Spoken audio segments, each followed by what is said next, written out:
Hello,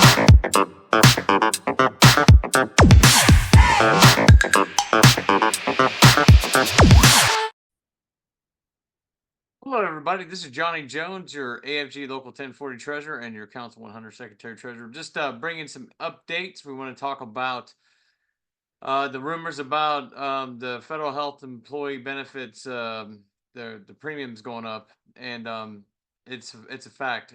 Some places are more drastic than others, but the word on the street is that basically your cost of living adjustment for the most part is going to get sucked up by it.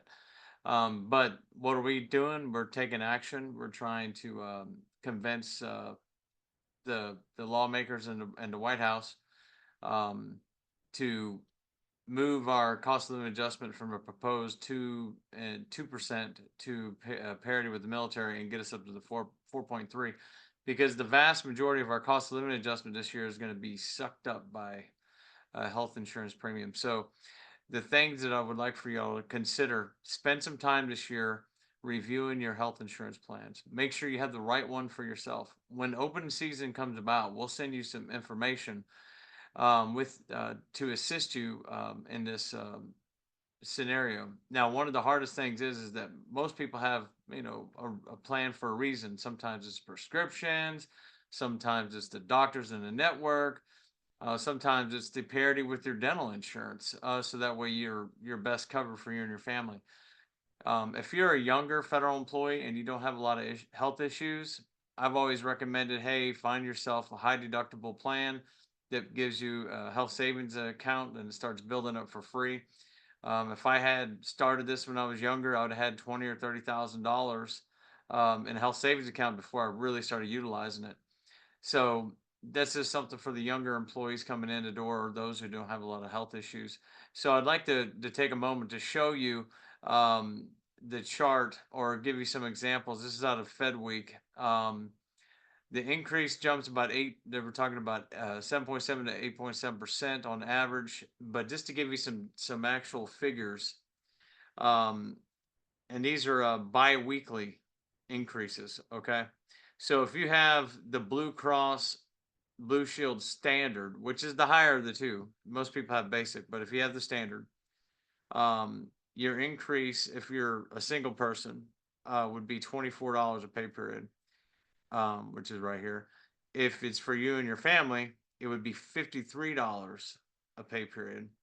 And if it's for yourself plus one, it would be approximately $47 a pay period, which is going to be larger than the cost of living adjustment that's been proposed. So that's just your component, your part of it. That's not including the component that the agency is going to be paying for. So we want to make sure that you're up to date and you have all the information available to you. Now, if you wanted to look at the basic rates would go up $17 for self. This is Blue Cross Basic. $41 for the family and 35 for the self plus one. So we got to make sure that we're getting the word out and people understand the changes that are coming, and let you know what the union is working on. We're trying our best to get pay parity, so that we will have a larger cost of living increase. So just with that, I do want to tie back into one other subject that's very important. If you do have a problem with any kind of illegal drug that you take, please take the time to self-report before you get called in for a random drug screening, because once they call you in, it's too late. Okay, so we don't want you to get pulled in, and they're going to basically the process is this: if you go in there and submit to a drug screening prior to um, you actually reporting it, they're going to temporarily suspend your security clearance. They're going to put you on a indefinite suspension. Now, this is for non-alcohol related offenses like CBD, marijuana, cocaine, or any of those other illicit drugs that might be a problem. And then after that, they're going to they'll revoke your security clearance, and you have to appeal to DHS. The propensity for that success rate is very slow. It's a very low rate of success. Now, however, if you self-reported prior to the drug testing, then they're going to temporarily suspend your security clearance and allow you to go through a treatment program. Um, and then you should be able to come back to work in a few months after you complete all the processes. And one other thing we want to talk about is representation. If management calls you in for a meeting and you didn't request it, and the management's calling you in, then that's called a formal discussion. You have the right for representation.